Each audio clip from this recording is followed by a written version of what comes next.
The crystal chandelier above the dining table cast fractured light across 12 perfectly arranged place settings.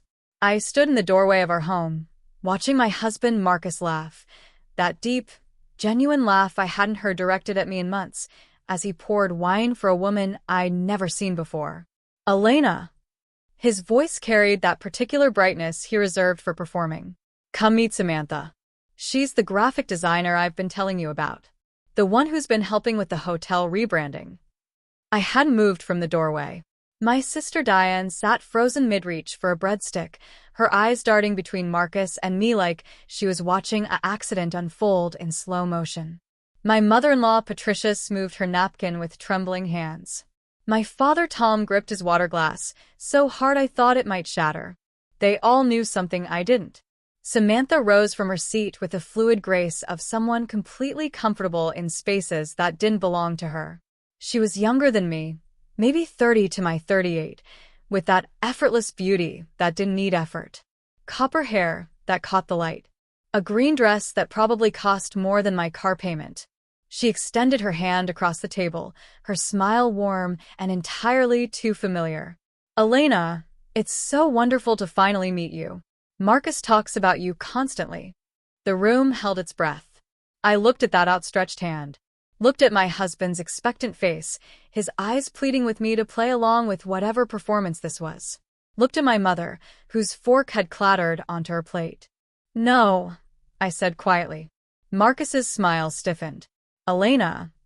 No, I repeated, louder this time. I won't shake her hand. I won't welcome her into my home. And I sure as hell won't sit at this table and pretend I don't know what this is. Samantha's hand slowly lowered, her expression shifting from friendly to carefully neutral. You don't know what you're talking about, Marcus said, his voice dropping to that dangerous whisper he used when he wanted to control a situation. You're being paranoid again. We've talked about this. Your jealousy. My jealousy? Something inside me snapped cleanly, like a bone breaking. Is that what we're calling it now? I walked to the table and picked up the wine bottle Marcus had been pouring from. A 2015 Chateau Margaux. The same wine he'd bought for our 10th anniversary last year, the anniversary he'd forgotten until 3 days later. This wine, I said, holding it up to the light, costs $400 a bottle. You told me we couldn't afford to fix the water heater last month. You said we needed to be careful with money. But apparently we can afford this for. What did you call her? A work colleague? Elena, you're making a scene? Patricia interjected, her voice sharp. Samantha is a guest in your home. Whatever issues you and Marcus have can be discussed privately. I laughed then. A sound that surprised even me with its bitterness. Issues we have. Mother Patricia, your son brought his mistress to family dinner and asked me to shake her hand like we're being introduced at a networking event.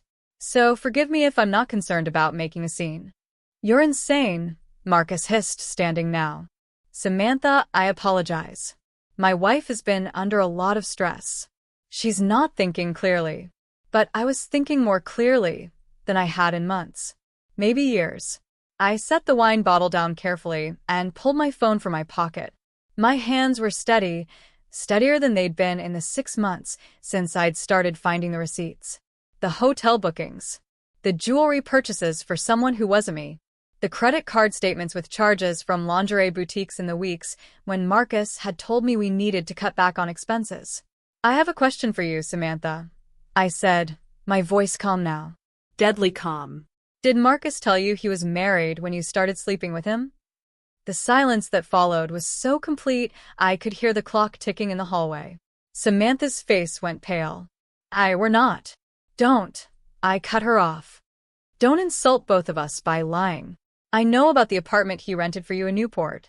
I know about the weekend trips to wine country he told me were business conferences. I know about the necklace he bought you for Valentine's Day, the one I saw on your company's Instagram post because you tagged the boutique.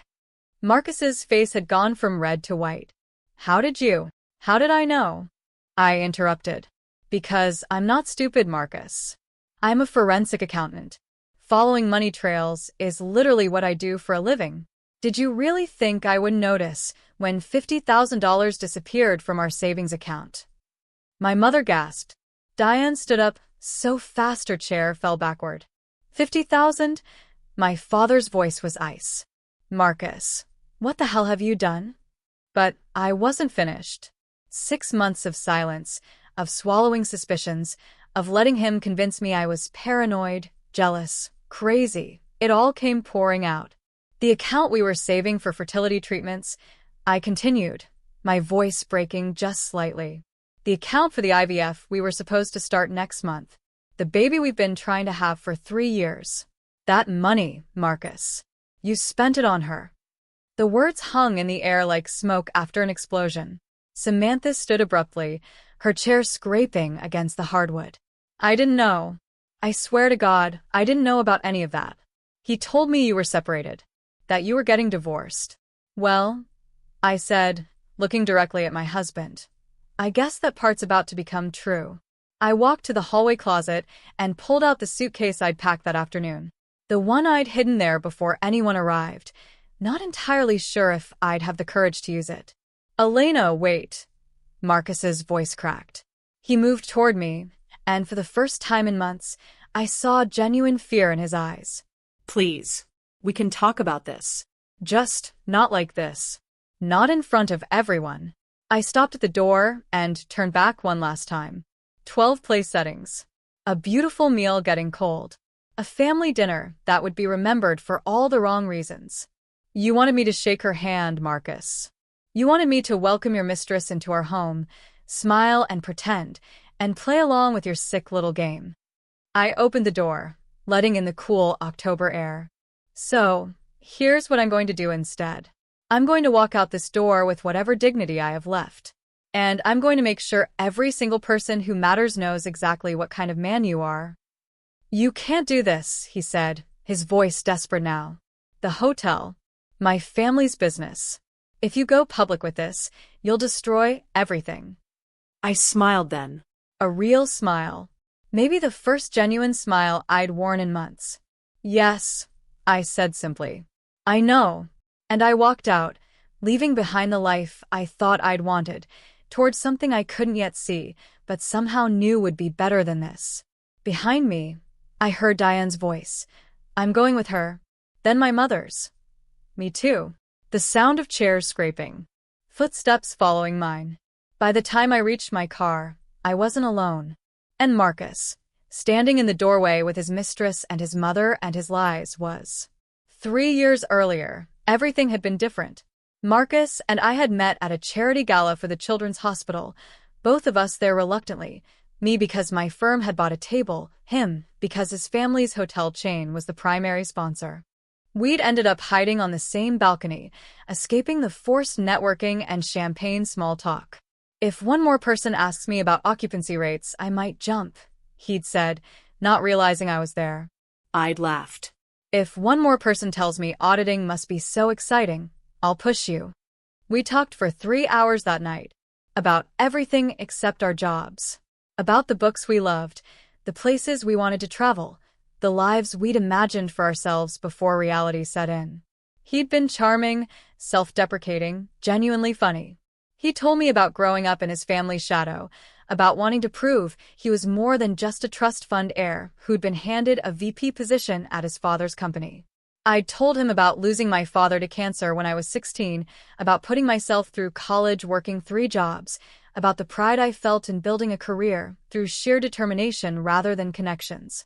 You're impressive, he'd said, and the way he looked at me made me believe he really meant it.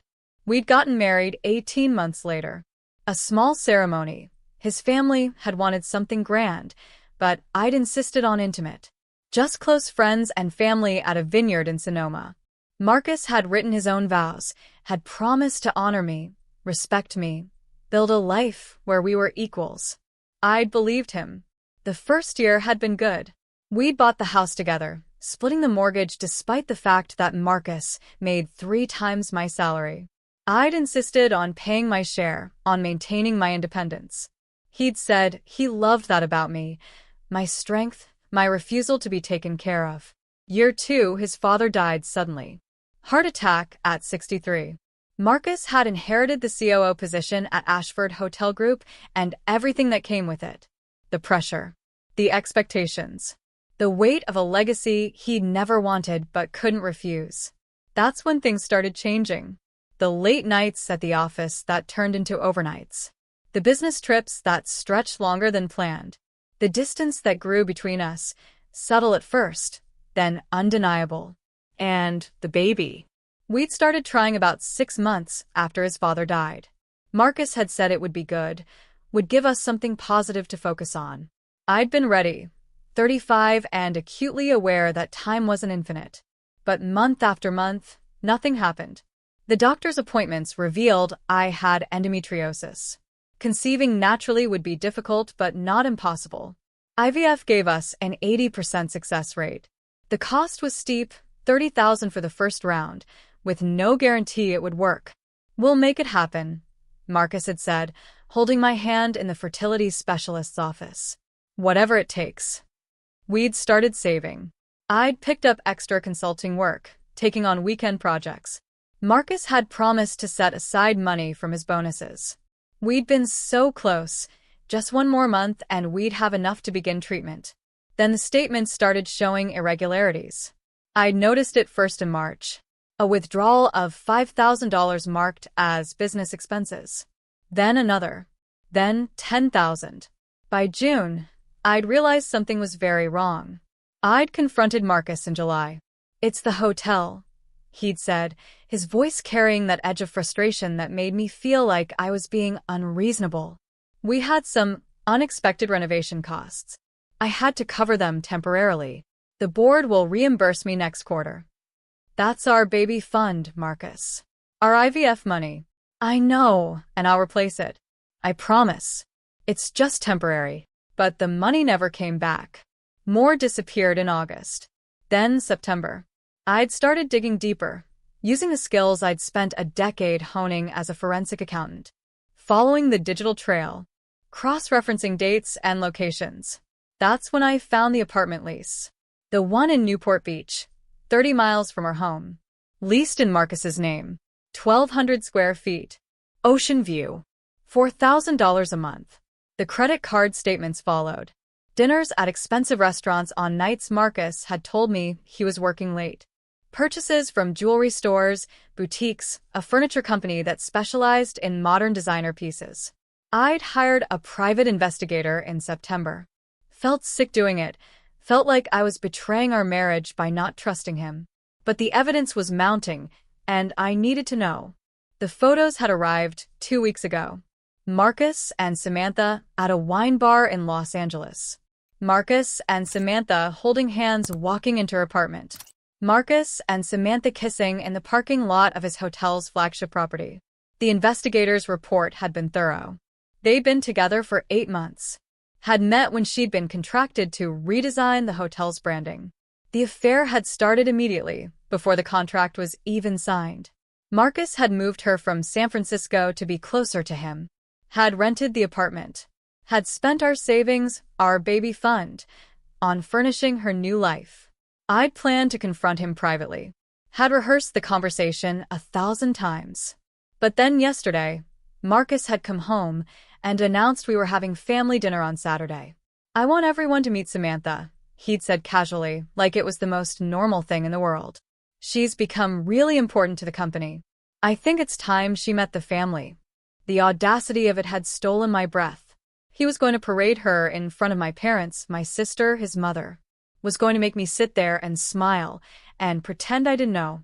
Was going to gaslight me in front of everyone who mattered. That's when I'd made my decision. If Marcus wanted to bring his mistress to family dinner, I'd let him. But I wasn't going to play along. I'd packed my suitcase. Had contacted a divorce attorney. Had gathered every piece of evidence I'd collected over the past months. Had prepared for war. And when I'd seen Samantha extend her hand across my dining table, asking me to welcome her into my home, I'd finally found the courage to say no. The hotel room I'd booked was nothing like the ones Marcus's family owned. No marble bathrooms or Egyptian cotton sheets. Just a clean bed, a working coffee maker, and silence. Diane sat on the desk chair, while my mother perched on the edge of the bed. We'd been there for an hour, and I still felt like I was underwater, moving through some strange dream version of reality.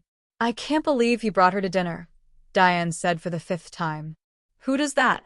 What kind of sociopath thinks that's acceptable? Someone who doesn't believe there will be consequences, my mother said quietly. She'd been remarkably calm since we'd left, but I could see the anger burning beneath the surface. Someone who's been getting away with things for too long. My phone had been ringing nonstop. Marcus. Patricia. Marcus again. His brother Ryan. I'd ignored them all. Then a text came through from a number I didn't recognize. This is Samantha. I'm sorry. I didn't know about any of it. He told me you were separated, that the divorce was nearly final. He said you'd been the one to leave. I swear I never would have. I'm sorry. I stared at the message for a long moment before Diane plucked the phone from my hands. Don't respond, she said firmly. Not yet. You need to think clearly. I believe her, I said softly. That she didn't know.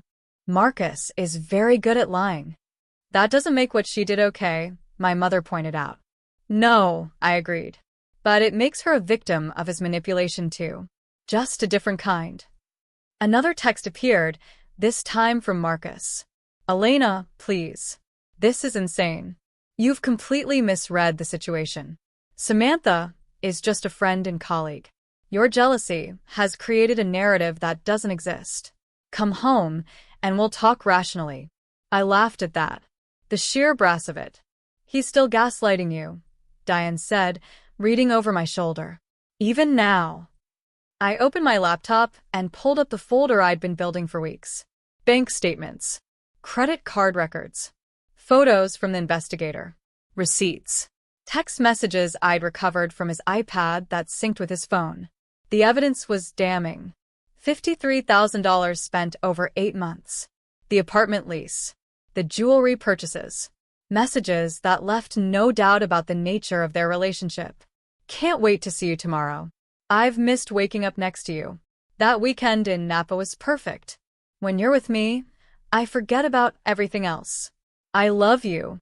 I know the situation is complicated, but I love you. What are you going to do? My mother asked. I looked at the evidence spread across my screen. Then I looked at my mother, a woman who'd raised 2 daughters alone after my father died, who'd worked 2 jobs to keep us fed and housed and educated. She'd never complained, never played victim, never accepted less than what she deserved. I'm going to make sure everyone knows the truth, I said. And I'm going to make sure he can't do this to anyone else. The hotel business is very image-conscious, Diane said slowly, understanding where I was going.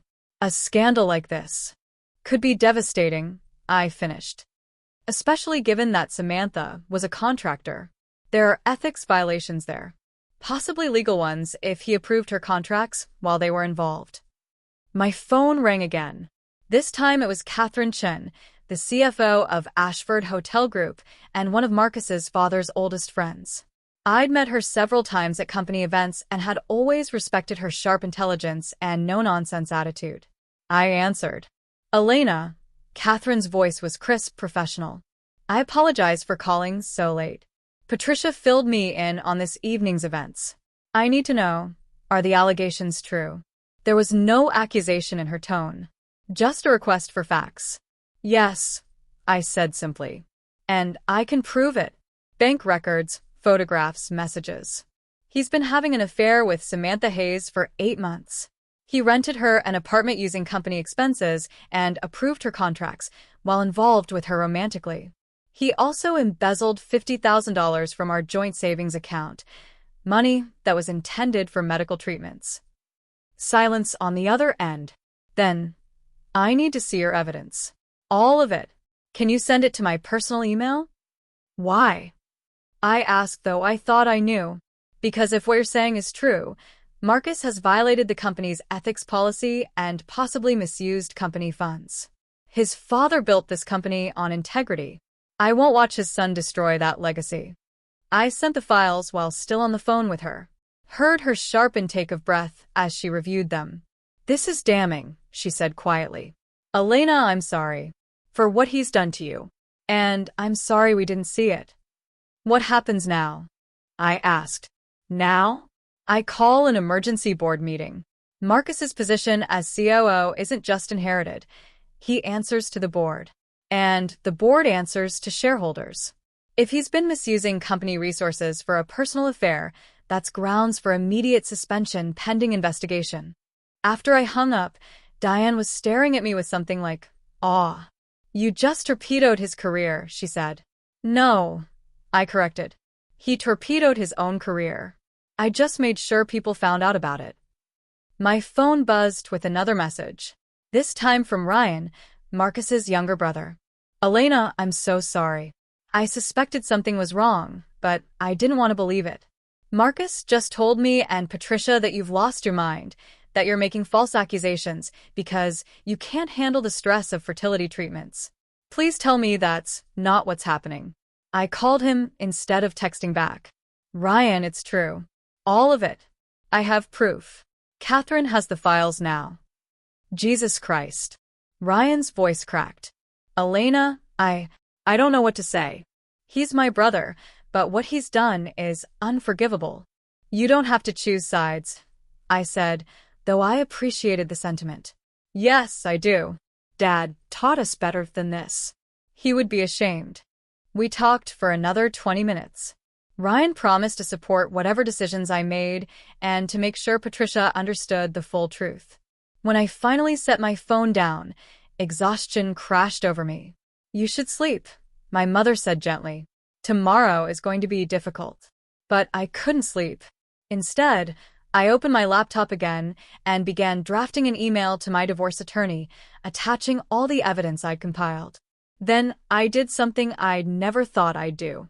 I opened a document and began writing down everything. Every lie, every manipulation, every moment over the past 2 years when Marcus had made me feel crazy for trusting my instincts. If he wanted to claim I was irrational, jealous, mentally unstable, I wanted a record of the truth. Every receipt matched to every lie. Every business trip corroborated with photographic evidence of him with Samantha. I wrote until my eyes burned and my fingers cramped. And somewhere around 3 a.m, I realized something. I wasn't broken. I wasn't crazy. I was angry and hurt and grieving the life I'd thought I had. But I was also free. The board meeting was scheduled for Monday morning. Catherine had called me Sunday afternoon to ask if I would attend. You don't have to, she'd said. But your testimony, combined with the evidence, would make the case irrefutable. I'd agreed. Marcus had left me 17 voicemails over the weekend. I'd listened to them evolve from angry to desperate to threatening. You've lost your mind. I'm having you evaluated for psychiatric care. Please, Elena. I love you. We can work through this. If you go through with this, I'll make sure you never work in this city again. I'll destroy your reputation. That last one I'd forwarded to my attorney. Monday morning, I dressed in the same navy suit I'd worn for my CPA board examination. Professional. Unshakable. I braided my dark hair back and wore minimal makeup. I wanted to look exactly like what I was, a forensic accountant presenting evidence. The Ashford Hotel Group headquarters occupied 3 floors of a downtown high-rise. I'd been there a handful of times for company events, but never to the executive level. Catherine met me in the lobby herself. The board is taking this very seriously, she said as we rode the elevator up. Marcus arrived an hour ago with his attorney. Patricia is here as well. She's a board member, as you know. How is she? I asked, though I wasn't sure I cared. Devastated. Angry. I think the reality of what her son has done is setting in. The boardroom was all glass and steel, with a massive table that could seat 20. 8 board members were present, including Patricia, who wouldn't meet my eyes. Marcus sat at one end of the table, his attorney beside him. When he saw me, something flickered across his face, surprise, then fear, then a mask of cold indifference. Elena, the board chairman, Robert Ashford, Marcus's uncle, gestured to a seat. Thank you for coming. We've reviewed the materials Catherine provided. We have some questions. For the next 2 hours, I walked them through everything. The timeline of the affair. The financial records showing misuse of both our personal savings and questionable company expenses. The apartment lease. The contract approvals for Samantha's company that Marcus had signed while romantically involved with her. I spoke calmly, clinically, the way I would present findings in any professional audit. Let the facts speak for themselves. Marcus's attorney tried to discredit me, suggesting I was a bitter spouse fabricating evidence. I'd anticipated that. I pulled out the private investigator's affidavit, the independent verification of bank records, the phone company's records showing thousands of text messages and calls between Marcus and Samantha. "Mrs. Ashford," Robert said when I'd finished, "I cannot express how sorry we are that you've had to endure this. Not just the affair, but having to present evidence of your husband's misconduct to a board of directors." "I'm sorry too," I said quietly. "I loved this family. I respected the company your brother built. I wouldn't be here if I thought there was any other way to ensure accountability." Robert turned to Marcus. "Do you have anything to say?" Marcus's jaw was tight, his hands clenched on the table. "My personal life is my own business. What happens between Elena and me has nothing to do with this company." "The ethics violations would suggest otherwise," Catherine said sharply. "You approved $500,000 in contracts for a woman you were sleeping with. You used a company credit card for personal expenses related to the affair. You've made this company's business, whether you intended to or not." "We have no choice," Robert said heavily. "Marcus, effective immediately. You're suspended without pay pending a full investigation. If the investigation confirms these findings, you will be terminated, and we will pursue legal action to recover any misappropriated funds." Patricia made a small sound, something between a gasp and a sob. "You can't do this," Marcus said, standing. "This company is my birthright. My father." "Your father would be ashamed," Robert cut him off. "He built this company on integrity and respect. You've betrayed both." "I want a divorce," I said clearly, looking directly at Marcus for the first time since I'd entered the room. "I want the house. I want half of everything you've inherited. And I want the $50,000 you stole from our savings account returned immediately, plus interest and damages." "You'll get nothing," Marcus hissed. "I'll fight you on every single point. Then we'll see each other in court," I said calmly. "And every detail of your affair, every financial irregularity, every lie will become public record. I'm sure that will be wonderful for the company's reputation." His face went pale. "Elena," Robert said quietly, "we would appreciate your discretion regarding the internal matters discussed here today." "I won't go to the media," I assured him. "I don't want to hurt the company, or the people who work here. But I won't be silent about what happened to me either. If Marcus wants to make this difficult, I have no problem with a public trial." Catherine walked me out after the meeting concluded. "You were remarkable in there," she said as we waited for the elevator. "Calm, factual, unshakable. He didn't stand a chance." "I just told the truth," I said. "Sometimes that's the most powerful weapon we have." As I left the building, my phone rang. "Samantha." This time, I answered. "I resigned this morning," she said without preamble. "From the hotel contracts. I can't. I won't profit from something built on lies." "I appreciate that," I said carefully. "I know you have no reason to believe me, but I really didn't know about the baby fund. About how much he'd spent. About any of it. He told me you two had grown apart years ago, that you'd both moved on emotionally, but hadn't finalized the paperwork." "Why are you telling me this?" I asked. "Because I owe you the truth. And because I'm ashamed. I should have questioned things more. Should have demanded to meet you, to verify his story. I was selfish and stupid, and I'm sorry." I believed her. There was too much genuine remorse in her voice for it to be an act. "What will you do now?" I asked. "Go back to San Francisco. Rebuild my business the right way. Try to be someone I'm not ashamed of." "Good luck," I said and meant it. After I hung up, I sat in my car for a long time, watching people stream in and out of the building. All those lives, all those stories, all that complicated humanity. Marcus had made his choices. Samantha had made hers. And I'd made mine. For the first time in months, I felt like I could breathe. The divorce took 8 months to finalize.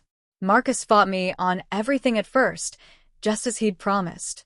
But when his attorney reviewed the evidence and explained how badly a trial would go, he'd eventually agreed to a settlement. I got the house, half his inheritance. The $50,000 returned to my account with 20% interest as damages, and a written acknowledgement of the affair and financial misconduct. The investigation at Ashford Hotel Group confirmed everything I'd presented. Marcus was terminated. The board filed a civil suit to recover the money he'd spent on company cards for personal use. He settled that too rather than face a public trial. Patricia never spoke to me again. I didn't blame her. Watching your son's life implode is difficult regardless of whether he deserved it. Ryan stayed in touch. He'd been promoted to COO after Marcus's termination, and he took the responsibilities seriously. Dad's legacy won't be tarnished by what Marcus did, he'd told me. I'll make sure of that. I'd started therapy in January. Spent months unpacking years of subtle manipulation, of having my reality questioned, of being made to feel like my instincts couldn't be trusted. You weren't paranoid, Dr. Williams had said during one session. You were being systematically gaslit by someone who had a vested interest in you not trusting yourself. Hearing that from a professional had helped more than I'd expected. I'd also joined a support group for women dealing with infertility. Shared my story, not just about Marcus's betrayal, but about the loss of the future I'd imagined. The baby I'd wanted so desperately. You can still have that, one woman named Jennifer had said. Maybe not the way you originally planned, but there are options. She was right. In March, I'd started the process of pursuing IVF as a single mother. Used the money Marcus had returned, the money that was supposed to be for our baby, to give myself the chance at motherhood I'd been denied. The first round hadn't worked. Neither had the second, but the third in August had. Now it was October again, a year and 2 weeks since the dinner that had changed everything, and I was 12 weeks pregnant. Past the scary first trimester. Far enough along that Dr. Patel said the odds were good. I stood in the kitchen of my house now, purchased from Marcus in the settlement, and looked at the ultrasound photo on the refrigerator. A tiny seahorse shape that was apparently a human baby. My daughter, according to the genetic testing. My phone chimed with a message from Diane. Coming over for dinner? Mom's making her famous lasagna. I smiled. Yes. Be there at 6. My family had rallied around me in ways I hadn't expected. Weekly dinners, phone calls, support through every difficult moment. Another message appeared, this time from Ryan. Wanted you to know. Marcus moved to Colorado. Got a job managing a boutique hotel. Starting over, I guess. I thought about that for a moment. Marcus, starting over in a new city, away from the family business and the life he'd known. Part of me felt sorry for him, a small part. Mostly, I felt nothing. He wasn't my problem anymore. My doorbell rang, interrupting my thoughts.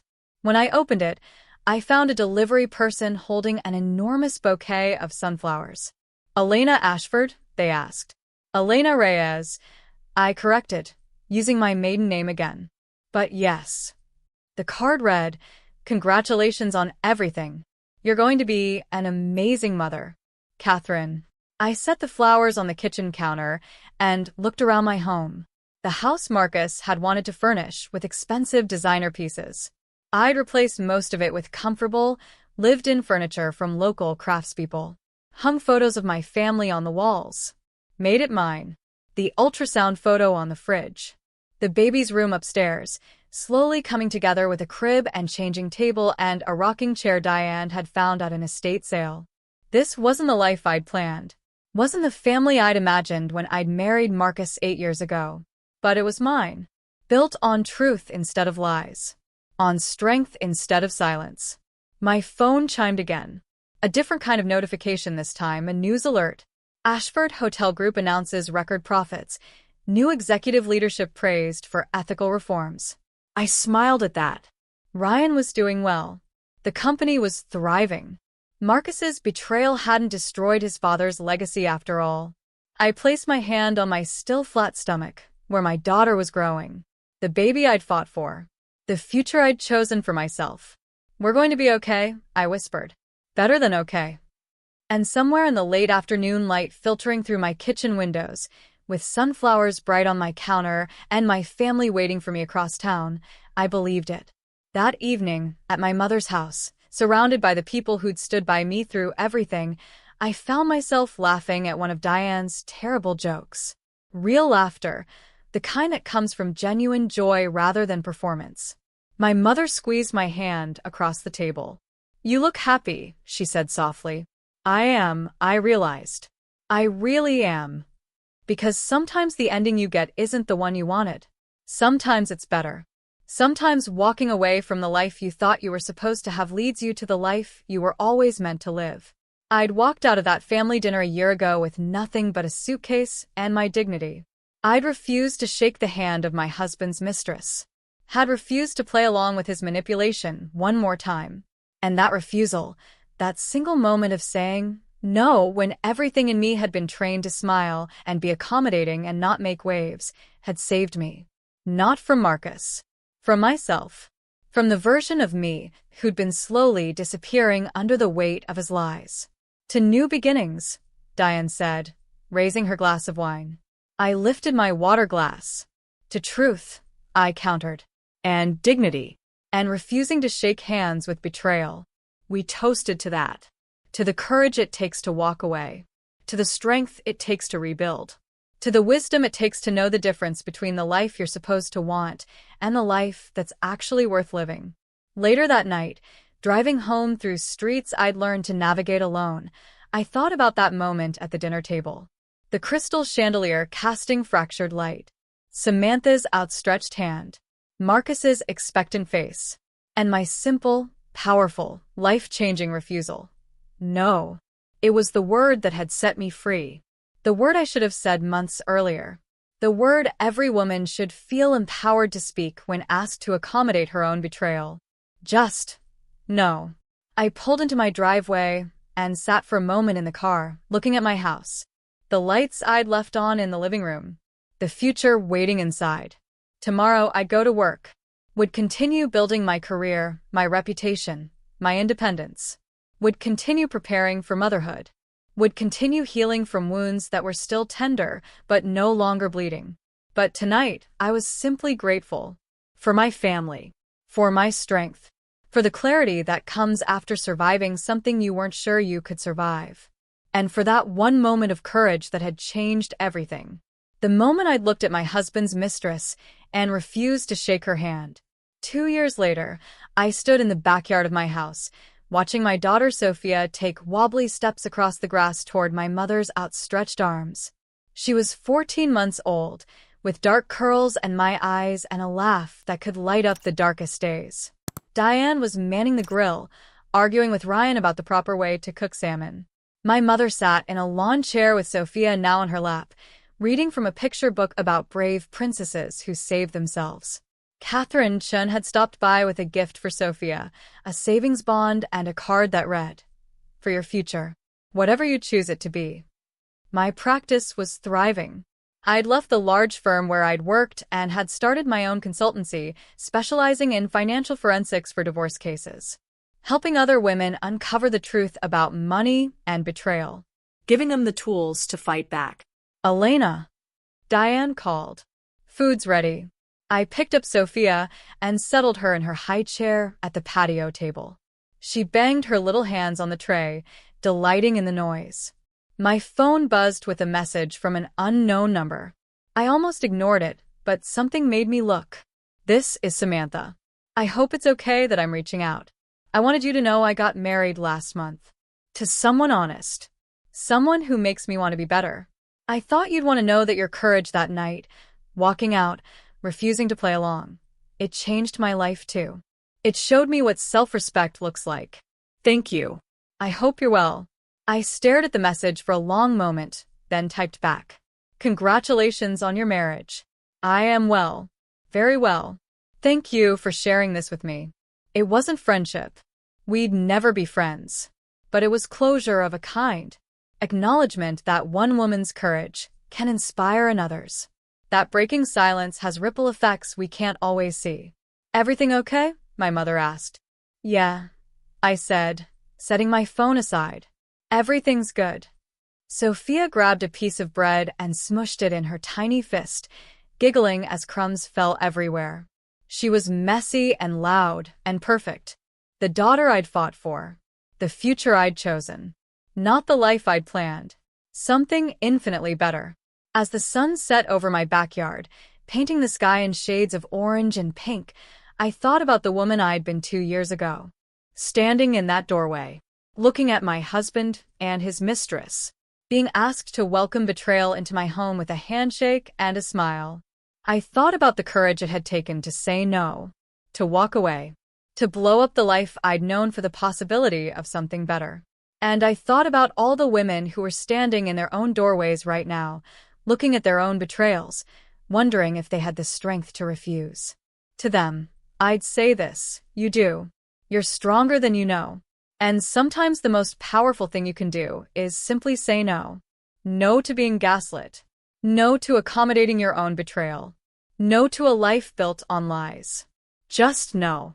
And then you walk out the door, toward the unknown, toward fear and uncertainty, and the terrifying possibility that you might have to rebuild everything from scratch. But also toward truth, Dignity. self-respect, freedom, toward the life that's waiting on the other side of that single, powerful word. I looked at my daughter, covered in breadcrumbs and joy, and smiled. This was that life. And it was worth every difficult step it took to get here. To us, Diane said, raising her glass once more. To us, I echoed. And to refusing to shake hands with anything less than we deserve. We toasted to that, all of us who'd walked away from that dinner table 2 years ago and had never looked back. To the courage of women who choose themselves. To the strength of families who stand together. To the power of a single word, spoken at exactly the right moment. No.